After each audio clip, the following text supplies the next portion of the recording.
Greetings and salutations. This is Abdelhadi with The Bitter Truth, where we may not have all the answers, but we're going to ask a hell of a lot of questions. You can also visit us at patreon.com/The Bitter Truth, and you can become a bitter pill and get some freshly toasted bumper stickers for your car or toolbox or what have you.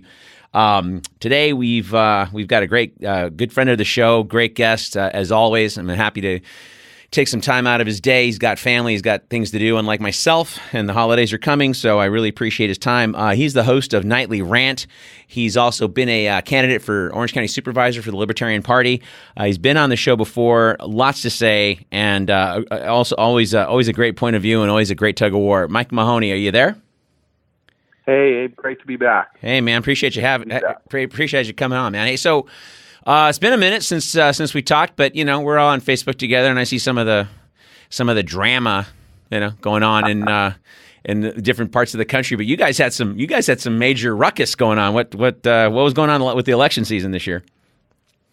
Well, our city here, Buena Park, went to districts 2 years ago for city council elections, and one of the districts was sort of drawn up. Was kind of more racially profiled to give them more representation, and that's all good. And the mayor, the sitting mayor, was in that district, and she was running against two other people. One was a woman and one was a man. And about 10 days before the election, this woman, her name is Sunny Park, she was arrested for stealing campaign signs off the street. Is that what kind of a charge? Is that a misdemeanor or what?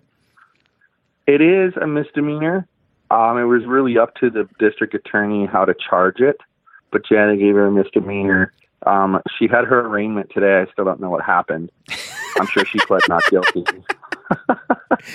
Oh my God! Okay. But the bad part is that she did it late enough in the election cycle that the absentee ballots were already in, so she ended up winning the election by 16 votes. Wow. And was this for supervisor now or city council? It was for city council of Buena Park. Buena Park, okay. Yeah. So, Knott's Berry Farm, all those fun places. Right. And she may, depending on the outcome of the criminal trial, she may have to resign her position before she really gets started. I mean, she was sworn in a week ago. Right. And, but who knows? Depending on the court schedule, by about the second month of her term, she might have to resign. So being convicted of a misdemeanor has that kind of ramification?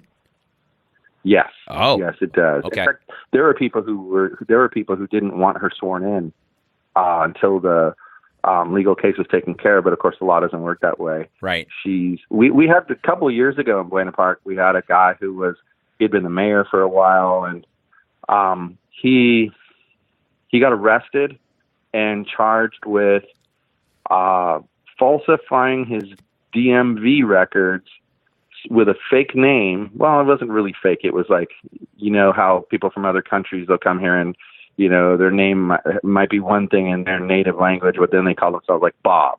Right. And he used his English name and to avoid paying child support to his ex-wife.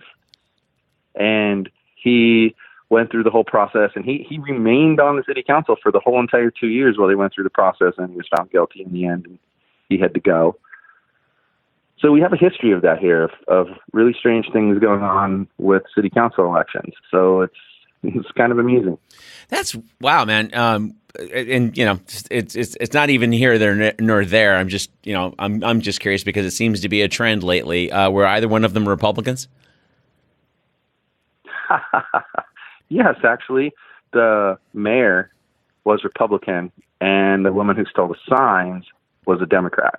Ah, okay, so a little equal opportunity then. That's cool because we haven't Exactly. we haven't busted any Democrats lately. It's always been Republicans voting for Nazis and dead pimps and stuff like that. So it's kind of nice that get a Democrat with their hand caught in the cookie jar. That's cool. One thing I'll say for the Democrats though, when they get nailed in a sex scandal, it's usually with consenting adults. You know what I mean? You don't see too many of them getting busted with like kids or whatever. And But then Anthony Weiner was sending his dick pics to to minors. I think it was so many he wasn't even keeping count. He was just sending them to anybody. I think a couple. That's why he ended up in jail, because a couple 16-year-olds got one of those, and I don't think he knew. He's just, and one of them, he's like real creepy. He was holding a baby, while he was doing it. Can you imagine like holding your son and taking a dick pic while you're holding your kid? That is like all kinds of outrageous. That's all kinds of wrong. But anyway, don't want to get too into the weeds of the moral depravities of the parties. But hey, man, so we were talking the other day, and you kind of you made a point a lot of people have been making, man, because you're more articulate about it. But one of the things we were talking about the other night, you were thinking that you thought political correctness was going too far. I want to, I got some of my thoughts on that, but I wanted to kind of dig in what you were thinking about that. Well, yeah, it seems like in today's society, I think we've spoken about this briefly once before, that people think, if you disagree with them on a topic, that you're automatically their enemy. They think that if you correct something that they say, that you're automatically their enemy. It feels like if you don't agree 100% with what they have to say, you're their enemy. Right. And I believe it's because they've gotten so sensitive about their opinion. I mean, one of the most popular things people will say to you online when you have conversations is, well, I'm entitled to my opinion. Mm-hmm. And that's supposed to mean, if you read between the lines, that means you're not allowed to challenge my opinion because I'm entitled to that exact opinion. Right. And I've even had people tell me opinions can't be wrong. well, that's kind of the nature of it. That's like about a year and a half ago when that Steele dossier shit was coming out, and Rachel Maddow had this guy named Richard Engel, real reporter. He gets out there, he's in the middle of wars and shit, and he spent quite a number of months, like I think 5-6 months, trying to investigate this PP dossier. And he came back with, it's a red herring. The DNC paid this guy, and he didn't even go to Russia. He didn't really know these people. He was just ringing up anybody that kind of knew Putin and kind of knew Trump, and he kind of cobbled this thing together and made a quick buck. And Rachel Maddow, in the clip, you could see she's kind of getting a little, irked because this isn't going the way she thought it was supposed to go. The whole clip lasts about 2.5 minutes before she kind of ushers him off the air. But the parting line is, well, it doesn't have to be true to be blackmail. And you're like, dude, yeah, you're a Rhodes Scholar. Yeah, it does. Why is this not blackmail, right? It's just you're smearing somebody. But yeah, it's the same thing with like people's opinions. Like, it doesn't have to be. It's like, what about the facts, man? When people take it to a new level, like for instance, in this case with the lady who stole the signs, right? Immediately the spin was that, well, her first spin was that there was no FPPC number. In California, we have what's called the Fair Political Practices Commission, and they oversee all the campaign finance in the state.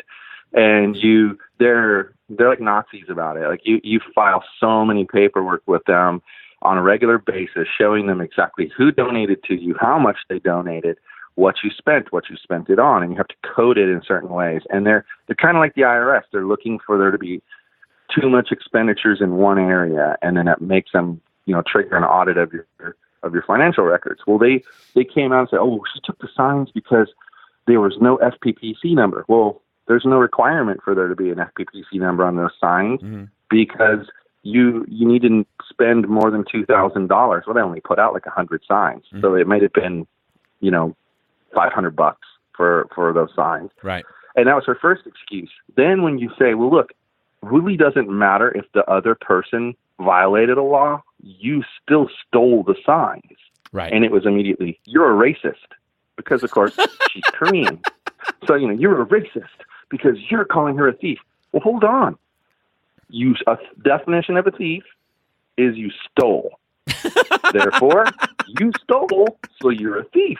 Has nothing to do with race. I don't care what race you are. You stole the fucking signs, man. It's like it's like and they're so sensitive. I mean, I remember telling you about during my run for supervisor towards the end, I had this lunatic lady in one of our Facebook groups who we had to ban. Right. And because she got banned, she couldn't be an adult and just move on. She had to publish this long tirade on Facebook full of lies about me. Mm-hmm. But she thought that by starting the first sentence with, "This is my editorial opinion of Michael Mahony," mm-hmm. she thought that meant that it was okay for her to say whatever she wanted about me. Right.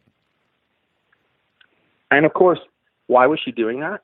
Because she didn't like that she got removed from a Facebook group, man. Like, she had to have spent, I would say, 20 hours working on all this stuff over and over and over again, publishing it all over the place and sending me emails, threatening emails. And why? Why are we so sensitive about something as simple as that? I mean, I remember the last time you were on the Nightly Rant, we did not agree on the topic.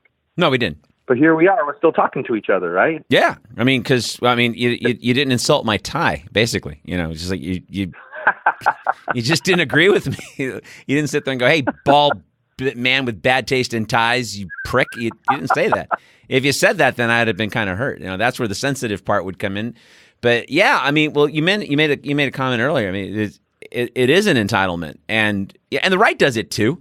Like you got a bunch. You got what's the big scandal this week? Sam Harris, canceled his Patreon page, and Jordan Peterson and Ben Shapiro and all these righties are they're following suit or whatever. And because I guess Patreon kicked off a few Nazi guys, and I guess one guy said the word nigger, and so anyway they kicked him off. And so these guys were like kind of like what we talked about a couple months back when we did that show called Alex Jones Still Flushes the Toilet. Like, I don't agree with these guys. Right. I think most of them that got kicked off were reprehensible. I get it, but if you're going to, act as the arbiter of speech, and this is the thing that pisses me off, where it's a dual thing. Like, my so-called liberal friends will say, "Oh, well, it's a business; they can do what they want." I go, "Yeah, but you got pissed off when the NFL did the same thing to Colin Kaepernick. They're a business; they could do what they want, right? Well, is it the right thing to do? No. It's like it's a business. A guy cannot serve a black guy at a counter, right? No, that's wrong. So why not let those people succeed or fail, leave them alone, and now you've created a martyrdom, right? And so now these guys are jumping ship, and they're going to start their own thing. It's probably going to end up like Gab or some right-wing, shit post. But that's the thing is, like, this preciousness that they now suddenly have, basically you can't have activism for you and then not for me. And that's where the hypocrisy comes in. And if I got one thread that goes right, pretty consistent, I don't care who does it. If it's wrong, it's wrong. I'm not cool when like with the consistency. Yeah, I mean, like Clinton started this crap at the border. He militarized the border. He's the one who one of his advisors said, the geography is our friend. If we push them through the desert, they're more likely die or get caught easier because they'll be tired and hungry. That kind of thing. It's like, okay, so we militarized the border with Clinton, then Bush did it, Obama did it, and now Trump's doing it. And now everyone's freaking out that Trump's doing it. I go, well, Obama pretty much did the same thing. And he did use tear gas too. He wasn't, these guys aren't, maybe one did more than the other, but still it doesn't make it right. Just because your side does it doesn't. Well, no, Obama he averaged more than one time a month using tear gas. Oh, it was that much? That's okay. That's only in the last 6 years of his presidency, because the first 2 years they didn't keep records. Right. So it could actually be a lot more. We don't know. Okay. See, and so it's not right when he does it, right? Well, exactly. It's not right, period. I mean, that's one of the things I was saying about, when they did the whole separating the kids from the parents at the border. Right. That's a 23-year-old policy. Yes, it is. Now, instead of attacking the guy, Trump, how about you attack the policy? The policy, right. You don't like the policy? Change the policy. Right. It isn't the guy's fault. And that's what kills me. When Trump follows what other presidents have done, then they complain. When he doesn't follow what other presidents have done, they complain. Right. And I'm no fan of his at all. I get you. But come on, stop. Like, no, I'm the same way. I had a guy. Go ahead. No, go ahead. Yeah, I had a guy today talking about, he posted something about Trump ordering a quick withdrawal from Syria. Yes, I saw that. And so, I like to be an ass sometimes about this stuff. So I said, well, knowing what he was going to say, do you think this is a good thing or a bad thing? And then he responded back, well, it's a bad thing because, it's going to create instability and, the Russians are going to be able to crush the opposition and, et cetera, et cetera, et cetera. And I said, well, hold on. Maybe we should have never been there in the first place. Did you think about that? Ta-da. And so then some guy came back and said, well, but where in history would you go back to? I said, the very beginning, when we first meddled. How about we just didn't do that? Right. Ever. Like, what if every country stayed out of it? Right. Well, the guy thought he had me checkmated, and he says, and here's where consistency matters. He says, well, you realize that if that happened, then France would have never stepped in when we were trying to get away from Great Britain, and there'd be no United States. I said, well, guess what? That's what had to happen, and that's how it played out. Yeah. And I guess that's how it would have played out, right? Oh, well. Yeah. I was on a plane a couple years back, and I just don't play well with others, and so I do to a point, and then I make another point, and then all of a sudden, I'm a pariah. So like we were in this bar, and we happened to be on the same flight, just these guys, random guys. We met a couple of guys, and we're drinking whiskeys and having a good old time. We're talking about this and the Beatles and this and that, talking about guns and whatever, and then we get on the plane, order some more drinks, and I said, I go, yeah, we got too much of an attachment to a result. We haven't really had except for World War II, we really haven't had an honest war. Most of them have been manufactured. Revolutionary War. I mean, how much different would our lives have been if we were speaking with British accents and the Beatles were part of our heritage, right? And the guy looked at me like, oh my God, like you're talking, you're like sacrilege. And the other guy goes, what do you mean? Don't you love this country? I go, yeah, I love living here. It's cool. But, we're not the greatest country on earth. And if we didn't happen, we wouldn't even know we didn't happen because we were born in somewhere else. So who cares? He was just like, and you also wouldn't necessarily know if things would be all that much different, because I love that argument that people try to make. Well, what would have happened if? Well, you don't know because that didn't happen. It didn't happen, right? So, my way could be just as right as your way, right? And like the whole thing, though, to me, you don't get in trouble when you're consistent, because like that situation, he fully expected me to like stammer and stutter about it. And I said, well, if there was no United States and we were still part of Britain, oh well, that's what would have happened. I think we would have survived. Yeah, absolutely. And that's the thing that a lot of the when you talk about the sensitive and the entitled, it kind of gets like again, one of the things I've noticed, because it's not like we stopped doing anything. We're still bombing the fuck out of 8 countries right now, and so. Just for shits and giggles, beginning of this year, I looked up last year's record because Obama dropped 26,000 bombs on Syria in 2016. In 2015, they did so many bombs that they ran out of bombs, right? So just for shits and giggles, because Trump was running as the anti-interventionist kind of quasi-libertarian, even though he's fucking lying, he was not going to do anything. But he did say he was going to get us out of the wars. So I looked it up at the beginning of the year, March of this year.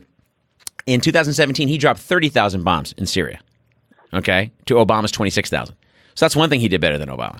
But they don't cover that in the press, because if they cover that in the press, then they got to cover how many Obama dropped. And they don't want to do that. I remember when he was dropping bombs. I remember when he had a hospital about 3 years ago.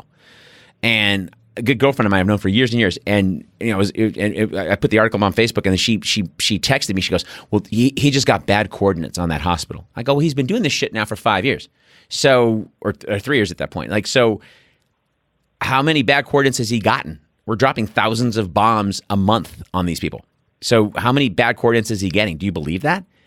Because this was not long after Libya. That was a shit show. We got back into Iraq again. But when he does it, everyone was asleep at the wheel. Nobody paid attention. Because it was style over substance. It was like he was a brand. He was not an agent of change. He was a brand. He was like the United Colors of Benetton. You know what I mean? Like. Right. And people get pissed when I say that, but like he was style over substance. In fact, he won Ad Age's Marketer of the Year award in 2008 for 2008, and he beat out Apple and Zappos shoes for Marketer of the Year because he was just a brand. And when you look at his presidency, it was just a presidency about nothing. He didn't do anything. He did a couple little cool bills here, women get paid more money, whatever, like softball shit. Didn't prosecute a single banker, gutted the unions, and on and on and on. But the so-called left. You bring that up and they go, oh, do you support Trump? No, I don't like Trump. He's been a supremely punchable douchebag for 30 years, but I didn't think politics began on January 2017. I've been paying attention. Aren't you annoyed with these woke people? Well, yeah. And here's the thing. That's also more of the sensitivity issue, because those people love and worship Obama. Right. And so therefore they think that Trump is disgusting, and they thought that beforehand because, of course, the whole birther thing, and they don't like that. But when it comes down to comparing apples to apples, they don't want to hear that. They don't want to hear that, their savior did all these same exact things, because part of it, I think, is that they know they were quiet about it and didn't say a word. Didn't say a word. And part of it is just that, how dare you talk bad about him? Yeah. But it's not talking bad, right? I mean, it's telling the truth. It's the truth. I'm not really talking bad. I'm not saying he's a bad person or a bad father or a shitty husband. None of that. I'm saying this is what he did. It's like the hagiography they've been writing on John McCain and George Bush this year. It's like, you kind of forget that he pardoned everybody involved with Iran-Contra, Casper Weinberger. All those guys got a pardon. Could you imagine if Trump pardoned Manafort or Cohen right now? Yeah, they'd lose their shit. They'd lose their shit. They would seriously, instead of rioting for better wages or whatever, they would storm the White House for this bullshit, right? This is the thing that my righty friends and my lefty friends get pissed at me, but then they can't be pissed at me because I'm consistent. You know what I mean? It's like you. Like, if it's right, it's right. If it's wrong, it's wrong. I don't care who did it. I don't like Trump as a person. I think he's reprehensible. He's a douchebag. He has a 1-800 number for you to call and thank him. I'm like, thank you for what? Okay, thank you, Mr. President, for having the Chinese divest 6% of U.S. debt and the Russians divest 84% of U.S. debt, because they've been sick of our shit since 2014 when who was president? Obama. And now Trump's doing the same shit. The Turks just repatriated something like 30 billion tons of gold out of the Federal Reserve, and they've brought in like 300 billion tons. That stuff is news. The Chinese creating a petro yuan in the last 8 or 9 months, and now they're buying soybeans from India, where they used to buy them from us, and they're using the petro yuan to do it. And Japan just bought $250 billion of petro yuan, and you're sitting there going, all right, that's just one place. Right, the Venezuelans created another petro currency that's not the dollar. They got off the dollar about 3 months ago. We've been fucking with Iran, so Europe, because Iran was on this thing called SWIFT, which was sort of an internet PayPal for international accounts kind of a thing, and we got them kicked off of that. So the EU was like, oh, well, we still want to buy their oil though. Okay, so they created a whole nother system to be able to pay Iran to buy oil from them. Right? So these methods and these tariffs aren't working. I don't care if he does it. I don't care if Obama does it. It's just, it's but these guys, man, it's like it's a mollycoddling. Like, and they want to be, like you said, they want to be mollycoddled. I mean, I got people that will tell me to my face. I got brunch with a good girlfriend a couple weeks back. I've known like 16, 18 years. Great person, love her to pieces. And I was kind of throwing some stuff her way, like fact-y stuff, like not opinion, like, well, I don't like Obama's tan suit, shit, whatever. I mean, I think honestly he's a cooler person. I would rather play basketball and get high and drink beer with him. He seems like a cooler person, but he was a shitty president, and that's just too bad. Hey, he's friends with David Letterman. Yeah, how about he's friends with David Letterman? He's actually a good stand-up comic. I did stand-up for about a decade. He's kind of funny. If he went on the road, he would crush. He's got good timing. Whoever's writing his jokes, or if he writes his own, but he says them with balls, and he whatever. But the drill. It's just like people don't want to hear that. Well, I still like him anyway. I hate Trump. And hating Trump is not a worldview, as Norm Macdonald said. Hating Trump is not a worldview. I went to a progressive thing last night, and then I'm going to shut up because I want to get some more stuff out of the way with you too. But I went to this progressive thing last night, and I got it on my Facebook, and I'm like, oh, okay, cool. And then one of my friends in common is a woman named Vicki Goodman. She ran for District 47 State Assembly here as a Democrat, and she was on my show a few months back, and then she won election. How about that? And so she was a friend in common that was going. So I went. And it was cool. And I was I only knew 2 people there. So I was kind of trying to roam around. And they all were saying the same thing. Like, I don't understand why anyone would vote for a Democrat. I'm thinking, okay, well, you have a job and you live in one of the higher income areas of Austin, if not the country. Lakeway, Westlake, Lake Travis is not cheap. You're not struggling. The people that voted for Trump, unfortunately, in 2016 were hurting, and the system failed them. And what did we do? We gave them goddamn Hillary Clinton to say it's going to be more of the same. We don't give a shit about bringing your jobs back. Everything's fine. Obama's policies worked. It's fine. Yeah, it's not fine. Otherwise, she would have took the states that Obama took, and she didn't. He got them. So I don't know, man. Well, and then you have people though that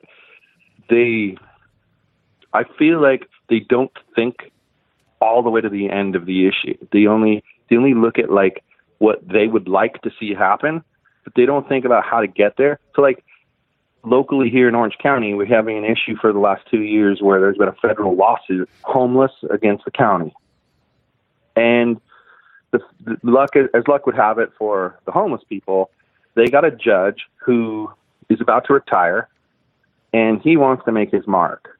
Like, this guy wants to leave a legacy.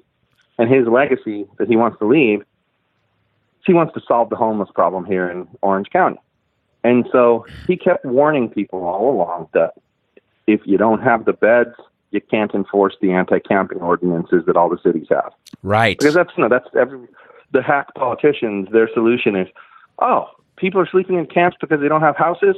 Let's make it illegal to do that. So court said, no, sorry, you can't do that.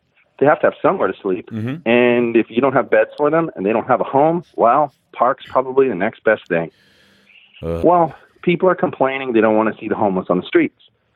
Well, recently, as part of the settlement, they broke the county into 3 service provider areas and made it so that each service provider area, if there was 12 cities, all 12 cities have to share the cost equally. Mm. And very smart idea, because one of the concerns, of course, is, well, why should Anaheim have all the shelters and pay for it all and deal with police having to go out there? So they spread it out. Well, they're planning to open a shelter about a mile from my house, and I'm in support of it, because to me, the first thing you do is get those people off the street that want to get off the street, and then you can deal with the ones who want to stay out there illegally and sleep in your parks and whatever. Sure. And sort of force them to like wake up and fix their problem that they're having. Right. Well, people are like, no, we don't want a shelter. And no matter what you tell them, if you say, okay, look, if there's no shelter, then the police are not going to enforce the laws around sleeping outside. Right. Is that what you want? Well, no, I want them off the street. Okay, here's the solution. It's the only solution. Right. Why is it the only solution? Well, the court said so. You don't have to agree with it, but you kind of have to come up with a plan that's better, that fit. Right. Well, and then you made a good point earlier. Go ahead. I'm sorry. You made a good point earlier, Abe. You said when we had that discussion and on the Nightly Rant, and we didn't agree. You made a good point. Had I called you names, or you called me names, we probably would have had our feelings hurt, and it's natural. Sure. But because we're both adults, what we did was we expressed our opinion to each other. You disagreed with me, I disagreed with you, and we moved on. And that proves that it's okay not to agree on things. Absolutely. Where it gets wrong, like my wife and I have kind of a rule, an unspoken rule, where when we fight, if things are going to escalate to where we start calling each other names, we walk away. We go a different direction. Right. Well, that maintains everybody says in a relationship, communication is the most important, and it's important, but I think respect is the most important. Oh, 100%. 100%. Like with you, I respect you. So it's why I'm not going to call you names. It's pointless. When you respect somebody, you don't do that to them. And I think that's where the sensitivity comes from, is that there's a lack of respect in society today for other people's opinions. Well, I think too, it then gets back to the entitled thing. Like you said a second ago, or not a second now, but a little bit ago, when you said that, it doesn't have to be right to be my opinion. Like, all right, well, it can be your opinion. That's cool. But if someone presents you with facts, an intelligent person, I mean, I am at the back of the conga line on so many things. A lot. I mean, I've always been kind of the way I am, but there's some things I didn't know about until maybe 10 years ago, 15 years ago, 5 years ago, last week, because you get you get a whole new paradigm, a whole new set of facts that you did not know existed. And you go, oh shit, I didn't know that. And then you kind of confirm it a little bit. You go on a couple of different sites, whatever, and you, oh goddamn, I didn't know that, right? And now you know. So now what are you going to do? Right now you have to kind of think about it and let it spin around your mind a little bit, and possibly, God forbid, change your opinion. It's not sacrosanct, it's an opinion. It's like assholes in diapers, It's just A lot of, they do the same thing, and sometimes we got to change the diaper. It just is what it is. That's a bad analogy. I was reaching there, but whatever. Well, but I understand what you're saying. It's you have to be willing to adjust your opinion when you find new information. No one can blame you if you have a certain opinion and you just don't have the information. Mm-hmm. No one can blame you. But like with this homeless thing, they had a big meeting. Whole bunch of the city was there. Police department right there stands there and looks the people in the eye one to one. They're having like these tables where you could walk up and talk to them, and they told them we can't enforce the law because of what the court said. Right. I've been saying that for 2 years. Then they say, but if we have a shelter, then we can enforce the law. Well, how are you going to sit there and argue now that the shelter is a bad idea and I want the people off the street and I want the police to do their job? The police just told you that the way they can do their job is to put this shelter in. And how much money? What you want is put them. Okay. How much money? What? No, you finish your point. Well, I was going to say, if the way to get them off the street is to put the shelter in, then you put the shelter in. Well, and I think it was a few months back, second or third show you did, or first or second show you did here. You brought up how much money was actually sitting in an account. Wasn't it like $9 billion or something? I mean, or $9 million. How much was sitting in an account? $900 million plus interest. Jesus, it's over $1 billion now for that specific purpose. Yep, and what they're doing. Wow. This is the other thing people don't grasp.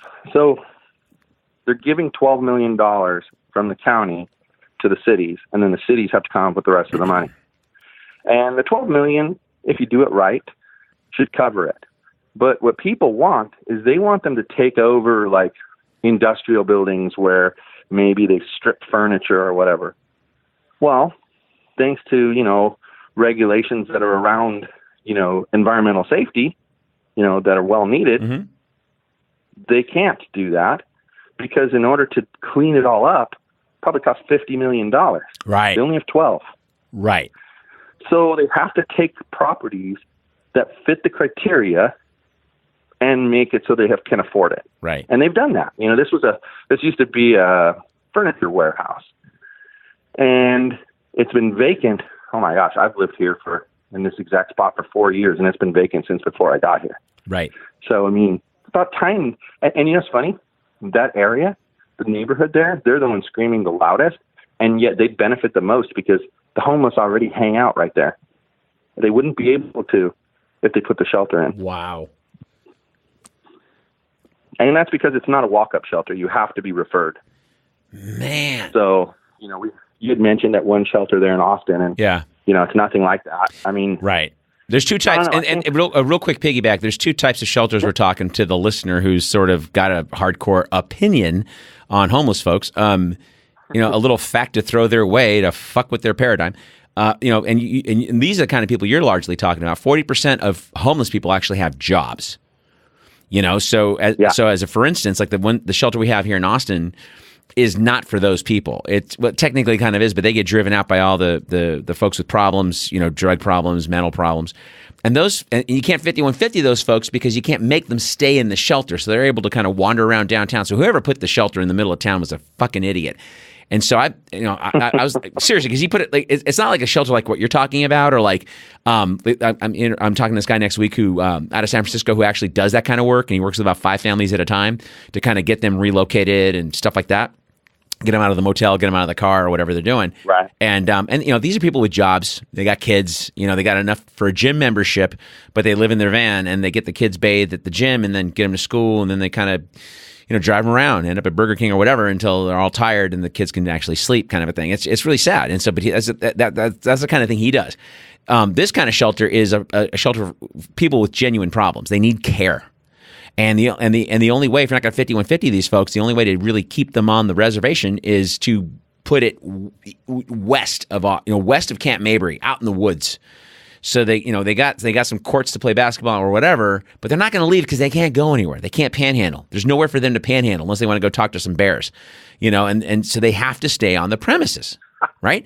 And that's that's a simple solution to that situation, and that's prime real estate. You can make something else out of that. But what you're talking about, the kind of shelters you're talking about, is what they were trying to do in San Diego a couple of years back. I don't think that ever went through, where they were going to spend like $50 million to build this 200 unit affordable housing apartment thing where everyone got a TV and a computer, not a computer, a TV and internet and a phone, and they were getting jobs with the city for $10 an hour, and they're paying a super reduced rent, and it was supposed to be a transition, right? So once they get, right, transition, yeah, and then get them off the street, that kind of thing, and then get them into a transition period where and maybe work up through the city or get a job somewhere else.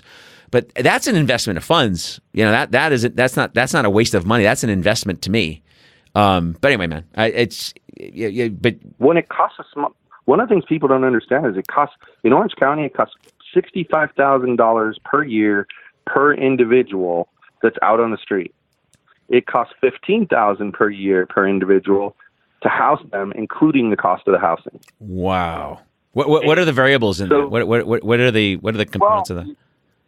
You got the salaries of the emergency personnel, so the police and fire that are constantly having to deal with them, ambulance trips to the ER that somebody has to pay for, follow-up care, etc. I mean, just food that they give to them. I mean, it's immense. Wow.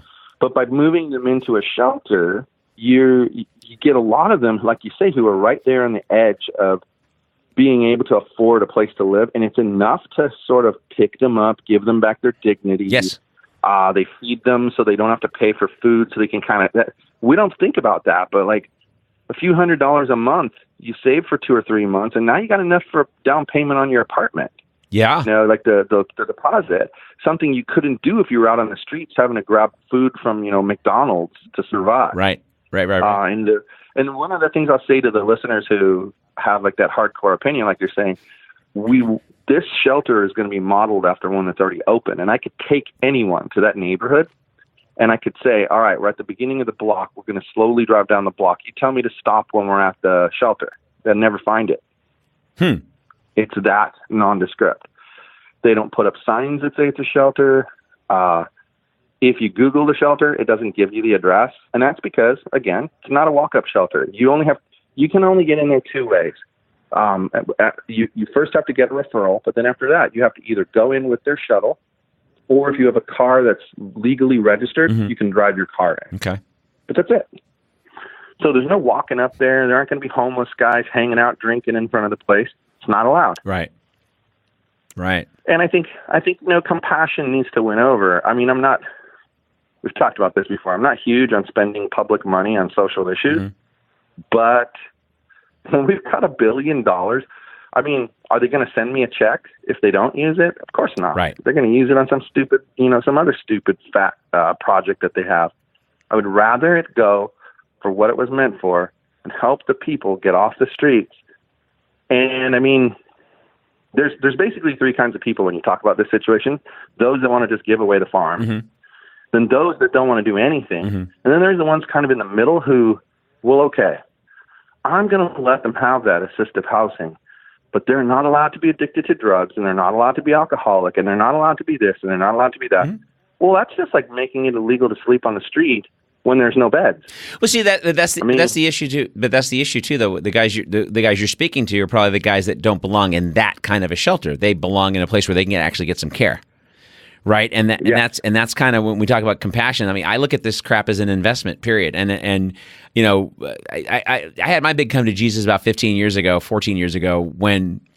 I used to be kind of like one of those bootstrap guys. My parents did it. You could, and then I started kind of getting a little bit more aware.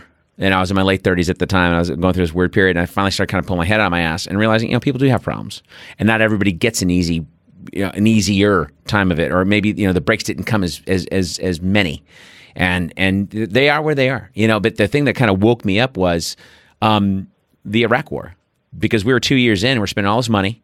Nothing happened. We didn't find any WMDs because there weren't any. And I started figuring it out. It's like, okay, it's like Vietnam. We got in there because the defense contractors wanted the business. And, and then I had finally read up on what Cheney was saying in 2000 at the Council for a New American Century or whatever, where, we needed a Pearl Harbor type of an incident to get Iraq back on the dollar because they got off the dollar, the petrodollar, and that was going to be bad. And so now, the same thing with Libya. And now the trend is so worldwide. What are you going to do? Bomb the Chinese? You're going to go have a regime change in Russia? Good luck. Good luck with that. So that kind of woke me up. Like, and now we're spending $1 trillion, $2 trillion, $1 trillion a year on defense. I'm going, dude, I would rather we spent $7 trillion in Iraq, $7 trillion in Iraq. What could that buy? And I look at that stuff as an investment. Right. You know what I mean? It's like I look at it as an investment. So those folks that you're talking about, the addictions and everything else, they need help. They need care. And we need and we need to actually, go. Well, you live in Orange County. I know every state hospital in Orange County because I used to have the state hospitals as a client when I was out there, and my old partner still does out there because I moved. But Fairview, Metropolitan out in Norwalk, Laverne, which is closed. Those were almost all of them. Atascadero, all of them were converted into criminal mental facilities, right? Yeah. Like, except for Fairview down in Newport Beach. That's still where they have the normal crazy people, like just normal people that are crazy. They're not criminals. They got problems. But the rest of them were converted into inmate mental institutions. Patton out in San Bernardino, it used to be, and now it's 100%. And so I'm going, okay, and this is over the last 30 years, because my aunt was in Metropolitan. Talk about it now. In Norwalk when I was a kid, because it was a normal place, and she went there for a while, and then she got out, and she's I guess okay now. But yeah, it's now that place is 100% convict, but they don't call them convict. They call them patients. And they're co-ed, by the way. So you want, if you get convicted of a massive felony, you want the Club Med mental institution, because you can actually meet a nice girl and hang out in the broom closet and get her pregnant. It's okay.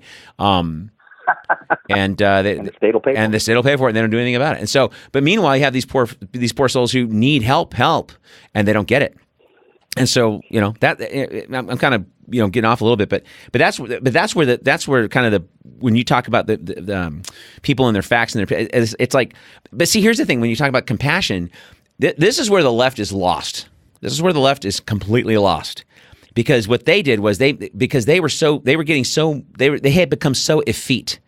Right, they killed the liberal institutions that kind of kept capitalism in check. For example, the church, the unions, the colleges, the newspapers, the press, which was the fourth estate, all gone.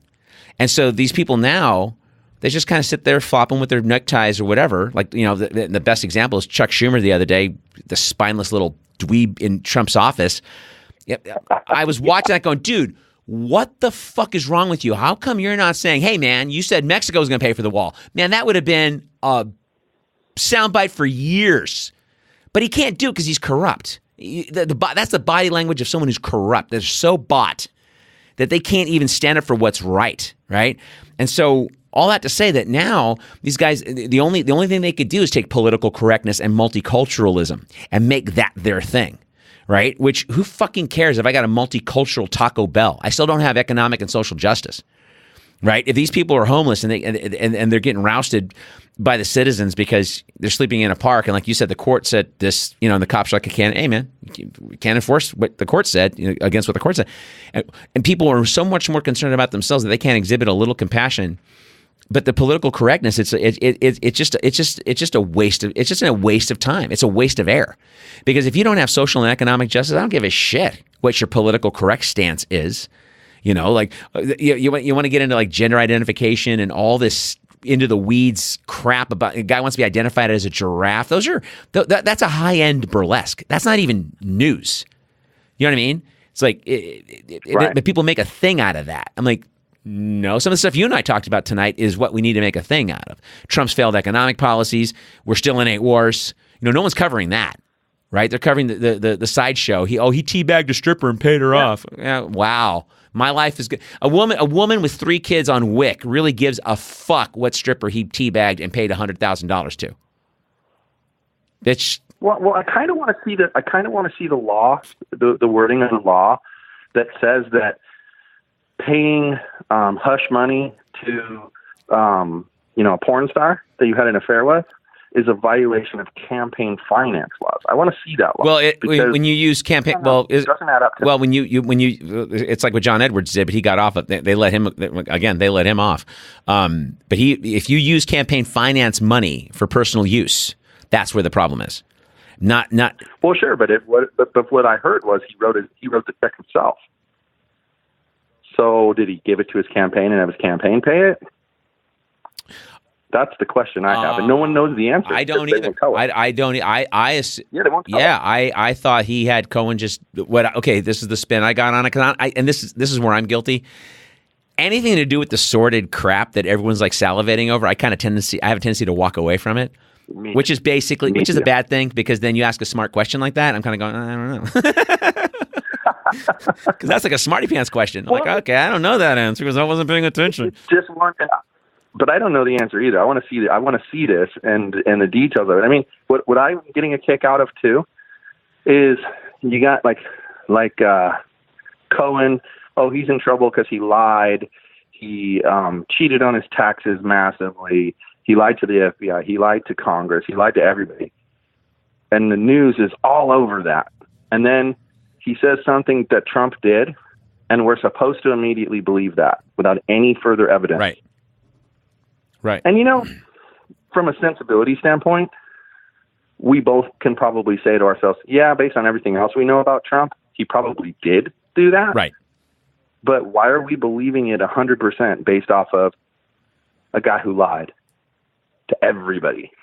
Yeah. Well, it's because it's what sometimes you and I, we're not perfect, right? Every now and again, you have a hiccup. I mean, shit. The thing is we've, in some cases, and I admit this. Sometimes, in some cases, I'll let my critical thinking skills get stolen by the orange one, and my little bird brain kicks in, and I start like pecking at ants, whatever. And then I got to wake up. Wait, whoa, back up a second. This is the sideshow, right? And it's what it is. I mean, it's a corporate media that takes shit like mistresses and whatever, and blows that shit up into proportion. And folks think that's news. Folks think they will think that is news. And I remember back in the day when when I first started working with the company I'm with now. A lot of guys are in the positive thinking and all that stuff, which is, I'm into that to a large degree. And not even positive thinking, but like more personal development. And, a lot of them will say, oh, don't watch the news. And I'm like, well, define news. I want to know what the oil futures are. I want to know what we're doing in South Africa. That's news. A grandfather who ate his grandkid is not news. A pedophile teacher who banged a 13-year-old kid in her homeroom is not news. That's just sordid, salacious shit. And they throw that chum to the sharks. It's like 1984, where they got it divided between the party and the proles. Yeah. And the proles get all the pop music, and they get all the celebrity gossip, and they get all the shit. This is Orwell in 48 when, this stuff wasn't even a religion yet. And, they're attached to their telescreens and everything else. And it's like, but the elite that run everything, they know better, and they don't need that shit. And that's not for them. And not that we need to be snotty about it or whatever, but people need to start separating what is news and what is not news, because it turns into junk. You get junk science, you get junk politics, right? Like, and how many times you watch the news and they'll get a climate science denier guy, right? And Jimmy Dore has a great bit on this. I saw him live in March out here in Austin. He had a great joke about this. You'll get a climate science denier guy, and then you get the actual climate scientist person, climate scientist person. And they're both debating this back and forth. And then the guy in the middle goes, okay, well, I guess we'll never know. And Jimmy Dore's like, yeah, no. The Cubs beat the Dodgers 4-3. You don't get both managers on ESPN and go, hey, what happened? Have them debate and have the sports guy in the middle go, well, I guess we'll never know. It's like, no, man, we know, dumbass. It's like that kind of thing. And, we have a culture now that the printed word is dead, dude. I mean, you're a reader. A lot of folks are. But you can tell who you're talking to when they don't read shit. I had a guy argue with me on my friend's little Facebook thing when I was on conference calls today, and just talking about Biden and what an idiot I'm. If I don't have a better solution, then I should be walking. And I'm like, okay, well, there's somebody who watches TV. There's somebody who watches Rachel Maddow. There's somebody who watches MSDNC and does what he's told. It's annoying. And then and then they recite these bullet points like a little first grader who's given a book report, right? And Mueller, and to speak to your point a second ago about Cohen, every fucking thing that has been convicted, brought up, indicted, whatever, has not had anything to do with the election of 2016. Not a single thing. And every month, Rachel Maddow has the new big bang, whiz bang, bombshell, and it ends up being Al Capone's vault, right? Remember that when they opened the vault, it was a fucking tin can, and yeah, remember that? And it was like a tin can, a rat on a tin can. That was it, nothing else. And it was a big builder for weeks. Al Capone's vault this week on da da da da, and you're like, oh, what? And then Geraldo's there with his dopey mustache, and then what happens? Nothing. And every fucking week, from the PP dossier to his tax returns, they keep coming up with stuff, and then it goes away. And nobody points out the fact that it goes away. And they're just waiting. And Saturday Night Live, I swear to God, I can't even watch that show anymore. Every time Robert De Niro, who I love the pieces, walks out and pretends he's Robert Mueller, or Mueller, whatever, and he does that thing and the crowd loses their shit, like he's going to be our savior. He's going to get the guy. And then what? Are jobs coming back? And then what? Are suddenly 50% of wage earners who make under 30 grand a year going to make more? And then what? Suddenly healthcare works? And then what? Let's get Cheeto Jesus, and then what? We got President Pence, the guy who thinks coal is a great idea and believes in anti-de-gaying camps or whatever the fuck. That guy's going to be president? I don't know, man. Well, if you listen to the new Democrat leadership, which is still the old Democrat leadership, they're not going to try to impeach him because they know that it's a waste of time. They don't have the votes in the Senate to convict him anyway. No. So they're just not going to waste time with it. They're going to do, like, I was at Politicon, and there were a bunch of talking heads, and it was quite a liberal event. Mm-hmm. And this one session, I can't remember who was there. There was at least 10 up on stage. And the consensus was that if I'm running the Democrat Party, in the House and the Senate, I'm going to be saying, don't impeach, let the American people vote him out. Right. Because guess what? If they don't vote him out, you start a new term. If you want to impeach, you still can. Yeah. Yeah. But why waste more money and more time and more hearings just to come back to the same thing? I mean, everyone's saying what a great job Mueller's doing, and he's uncovering this and he's uncovering that. But when he comes back with the report that says, I don't really know if Trump did anything, I have my suspicions, but I don't really know, I can't prove it. Well, what are they going to do? Open more investigations? And what exactly are they going to find out that he didn't already find out? No, it's going to be a big turd sandwich. It's going to be a big nothing burger. It really is. I mean, if they get him for the fraud and the hotels in Saudi Arabia and whatever, if that violates something and there's a felony in there, okay, fine. That's what they're going to get him on. But what the Democrats can't handle, and it's becoming a psychosis now, is that you really cheated the guy who could have beat him. And you replaced him with somebody who's really competent. I can dot my I's and cross my T's, and I've got experience, even though it's all bad. And her only rallying cry was, I'm with her. How fucking sexist and pedantic is that? Right? Like, I'm sorry. I'm not voting for you. I'm not voting against you because you're a woman. I'm voting against you because you're a fucking war criminal, pro-banking, pro-oil, pro-fracking. You're anti-free education, and college was free when I went. You're against single payer. You fucking said it. We will never have single payer ever. Get over it. Oh, now I'm going to vote for you. Fuck off. And if you look at the DNC, you want to talk about campaign finance fraud? You want to talk about real felonies and real conspiracy? Fuck that word collusion. Think about what they did. They sucked out $2 billion from the down ballot races. So if you're giving to Senator so-and-so, he didn't get all that money. She got it. Right? If you're giving to Congressman so-and-so or city council guy so-and-so, the DNC fucking sucked that right up. And on top of that, you look at the 23 to 27 vote count that she got. Two of those states were super delegated, Minnesota and Hawaii. So the people voted for Bernie. They were flipped for Hillary because of super delegates. So right now that puts us at 25-25. New York was they completely admitted they got busted, purged voter rolls and everything else. That makes it 26-24. Bernie wins automatically. Not to mention the 14 states that were under investigation and the results of which came out in December of 2017 when Trump is already president almost a year. So it's like, and I'm supposed to have faith and have this party be rebuilt? They're incorrigible. There's no rebuilding. We need to do what they're doing in France right now.